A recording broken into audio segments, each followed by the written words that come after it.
নমস্কার বন্ধুরা, প্রিয় ফুড কিচেনে তোমাদের সবাইকে স্বাগতম। আজ আমি রান্না করব আলু ফুলকপি দিয়ে ভাজি। তাই প্রথমে আলু ফুলকপিগুলো ঝুরি করে কেটে নিয়েছি। কড়াই বসিয়ে তেল দিয়ে দিয়েছি। এবারে দিয়ে দিব একটা শুকনো লঙ্কা আর দিয়ে দিব পেঁয়াজ কুচি, কাঁচা লঙ্কা কুচি। এবার পেঁয়াজ আর কাঁচা লঙ্কাগুলো ভালো করে ভেজে নেব। এবারে দিয়ে দিব কেটে রাখা ফুলকপি আর আলুগুলো।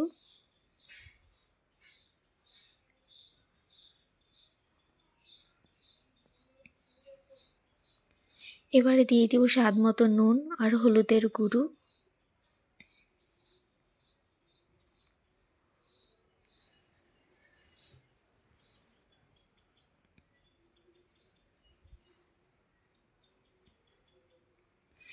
এবার ঢেকে অল্প আঁচে ভেজে নিব।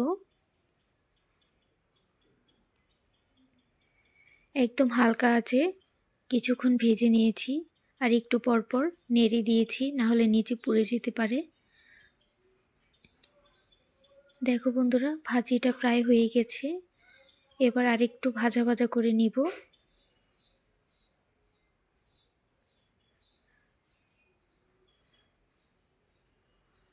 দিয়ে দিচ্ছি ধনেপাতা কুচি।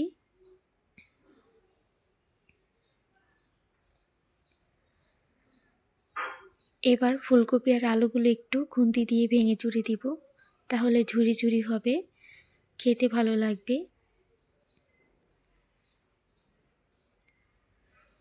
এই ভাজিটা রুটির সাথে খেতে অসম্ভব টেস্ট হয়। তোমরা এভাবে করে খেয়ে দেখতে পারো। আলু ফুলকপি দিয়ে ভাজি খুব ভালো লাগে খেতে। আর ভিডিওটি ভালো লেগে থাকলে অবশ্যই চ্যানেলটি সাবস্ক্রাইব করে রাখবে আর লাইক কমেন্ট শেয়ার করতে ভুলবে না। দেখো বন্ধুরা, ভাজিটা হয়ে গেছে, এবার নামিয়ে নেব।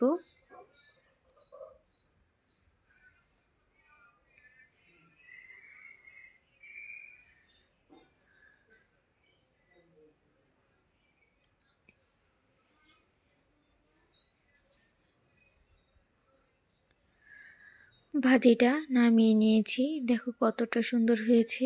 রুটি, পরোটা, ভাত সব কিছুর সাথে এই ভাজিটা খেতে ভালো লাগে। তোমরা করে খেয়ে দেখতে পারো, খুব ভালো লাগবে।